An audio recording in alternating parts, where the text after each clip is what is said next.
산불 진화용 헬기 2대가 한 곳을 향해 다가갑니다. 물을 뿌리기 직전 아래 위로 서로 겹쳐버린 헬기가 충돌하고 맙니다. 이 사고로 아래에 있던 헬기 조종사 2명이 숨졌습니다. 두 헬기는 그리스 아테네 북서부에서 주택 100채 이상을 태운 대형 산불 진화 작업에 투입된 상태였습니다. 지난 일주일간 산불로 1만 2천 헥타르, 축구장 1만 7천 개가 불에 탄 그리스에선 소방관 3명이 진화 작업 중 숨지기도 했습니다. Δεν είναι μια ωραία κατάσταση έτσι. Το φαινόμενο τώρα εδώ είναι θλιβερό. Ο αέρας είναι πολύς, αλλάζει συνέχεια κατεύθυνση. 미국 서부 워싱턴주에서도 산불이 동시에 일어나 주택 수백 채가 불에 타고 주민 6만여 명이 긴급 대피했습니다. 특히 미국 서부 지역에선 열기를 지표면에 가두는 열돔 현상이 광범위하게 일어나 산불 확산 우려도 커지고 있습니다. It's not a normal season. A confluence of weather conditions, a confluence of fires throughout the West are stretching our resources and challenging. 유럽에선 가뭄 피해도 심각합니다. 유럽 10개국을 지나는 다뉴브강 수량이 역대 최저치로 떨어져 헝가리는 44년 만에 팍스 원자력 발전소 가동을 중단했습니다. 이미 수도 부다페스트 등 100여 개 지역 물 사용을 제한한 헝가리 정부는 국가 전력 생산량 40%를 차지하는 팍스 원전 가동이 중단되면서 기업들의 전력 사용 제한 조치도 검토하고 있습니다. 독일을 관통하는 라인강도 역대 최저 수위를 기록하면서 운하 이용 물동량이 3분의 1 수준으로 떨어졌습니다. 프랑스에서 농작물 작황이 15년 만에 최저치를 기록할 것으로 전망되는 가운데 폭염과 가뭄으로 인한 2차, 3차 피해도 점점 확산하고 있습니다. 파리에서 SBS 권영현입니다. 말라버린 강바닥에서 정체불명의 대형 뼈들이 모습을 드러냈습니다.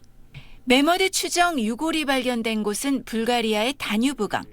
전문가들은 마지막 빙하기를 대표했던 털 메머드의 어린 개체일 가능성이 높은 것으로 보고 있습니다. Долна челюст, няколко фрагмента от ребра, бивни, разбира се, лопатка и други фрагменти от части. 뜻밖의 발견은 장기간 이어진 폭염과 가뭄이 불러온 결과였습니다. 다뉴브강은 독일에서 흑해까지 흐르며 유럽 10개국을 관통합니다.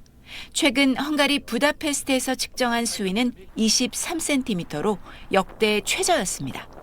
크로아티아에선 1937년 침몰한 화물선까지 수면 위로 모습을 드러냈습니다.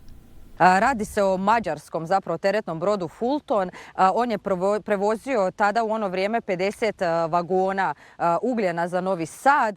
낮아진 수위는 산업 현장에도 영향을 미쳤습니다. 강물을 냉각수로 사용하는 헝가리 팍스 원전은 원자로 1기의 가동을 중단했고 루마니아 체르나보다 원전도 일부 가동을 멈췄습니다. 유럽의 중요한 내륙수로인데 화물선도 오가지 못하고 있습니다. 불가리아 비딘 인근에선 수신 부족으로 유람선이 강바닥에 걸려 좌초하면서 관광객 186명이 대피했습니다. Meni izgleda na neku elementarnu nepogodu. Elementarna u smislu klimatske. 기록적인 폭염과 가뭄은 프랑스와 스페인에 이어 그리스와 튀르키예에서도 산불을 키우고 있습니다. 그리스에선 크레타 섬과 펠로폰네소스 지역에서 산불 진화에 나섰던 소방관 4명이 숨지는 등 인명피해도 잇따랐습니다. SBS 곽상은입니다. 붉은 화염들이 드넓은 숲을 집어삼키듯 번지고 있습니다. 밤을 잊은 채 소방관들이 진화에 나섰지만 힘에 겨워 보입니다. 지난주 안달루시아 지역 산불로 주민 12명이 숨지고 7명이 실종된 스페인에선 아라곤 지방에 또 산불이 나 이틀 만에 4,000헥타르 이상이 소실됐습니다. 역시 산불 피해가 심각한 프랑스 남부 가르주.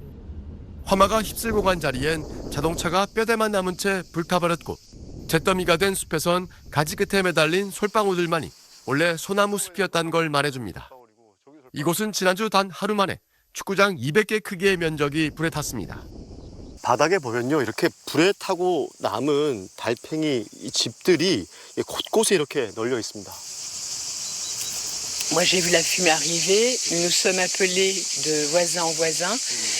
Bien sûr, c'était la panique. Nous avons pensé à nous protéger les uns les autres. 주택 2채가 불에 탔고 포도와 올리브 등 농작물 피해도 컸습니다. 원래 이곳은 와인을 만드는 포도 농장이었습니다. 근데 보시는 것처럼 축구장 한 개 크기는 좋게 넘어 보이는 이 큰 포도밭이 이번 물로 단 한 그루의 포도나무도 남기지 않고 완전히 불에 타버렸습니다. 스페인 국경 지역에선 고속도로와 철도가 폐쇄되고 주민 10,000명이 대피하는 일까지 벌어졌습니다.